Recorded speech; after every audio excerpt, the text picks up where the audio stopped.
सुबह की पहली किरण अभी आंगन में उतरी ही थी कि आरव के दिन की शुरुआत हो गई। वक्त ने उसे कच्ची उम्र में ही घर का मुखिया बना दिया था। माता पिता के जाने के बाद उसके पास विरासत में सिर्फ 2 गाय, सावरी और चंदा, और 2 मासूम भाई बहन, मीरा और छोटू बचे थे। आरव सावरी की रस्सी खोलते हुए उससे बतियाने लगता है। वह कहता है, सावरी, आज ज्यादा दूर नहीं ले जाऊंगा, कल तू बहुत थक गई थी।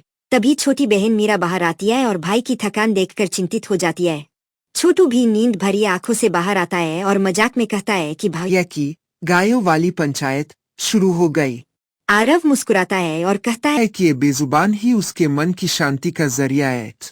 वह दूध की बाल्टी उठाता है ताकि गांव में समय पर दूध पहुंचा सके।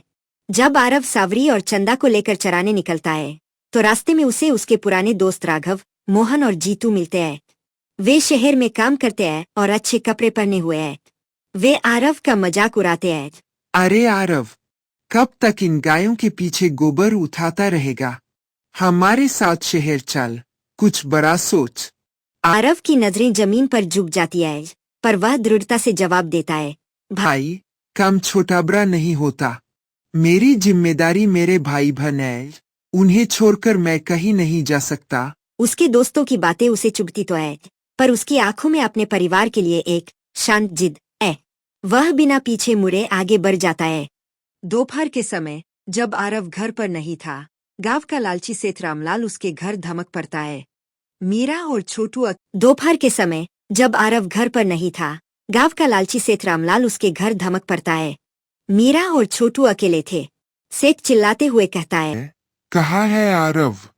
महीनों से उसने कर्ज नहीं चुकाया है। क्या यह घर और गाय बेचकर मेरा पैसा देगा? मीरा डरते डरते उसे बैठने को कहती है, पर सेठ और भी उग्र हो जाता है।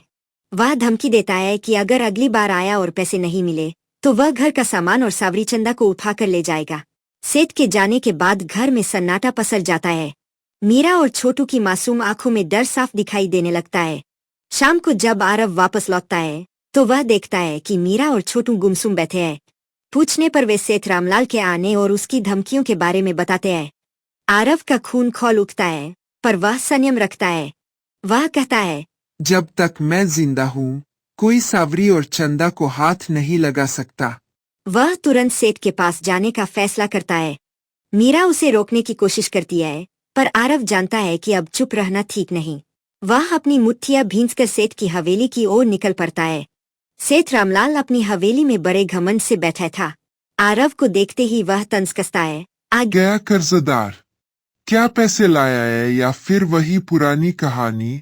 आरव शांत स्वर में विनती करता है, सेठ जी, बस थोड़ा समय और दे दीजिए। मैं दिन रात मेहनत कर रहा हूँ। हो। सेठ का चेहरा सख्त हो जाता है और वह अंतिम अल्टीमेटम देता है। सिर्फ 1 महीना। अगर 1 महीने में मेरा एक रुपया, तुम्हारा सब कुछ मेरा होगा। आरव सिर झुकाकर आरव सिर झुकाकर वहां से निकलता है, पर उसका दिमाग बिजली की तरह दौड़ रहा है कि इतने पैसे 1 महीने में कैसे आएंगे। उस रात आरव को नींद नहीं आती। लालटेन की धीमी रोशनी में वह अपनी मजबूरियों का हिसाब लगा रहा होता है। तभी मीरा उसके पास आती है और कहती है, भावया, मैं भी किसी के घर काम कर लेती हूँ, कुछ तो हाथ बंटाऊंगी। आरव की आंखों में आंसू आ जाते हैं। वह कहता है, नहीं मीरा, जब तक तेरे भाई के हाथ पैर चल रहे हैं, तुझे किसी के आगे हाथ फैलाने की जरूरत नहीं। आरव की आवाज में वो पत्थर जैसी मजबूती थी जो किसी भी तूफान से टकराने को तैयार थी। अगले दिन वह फिर से अपने काम पर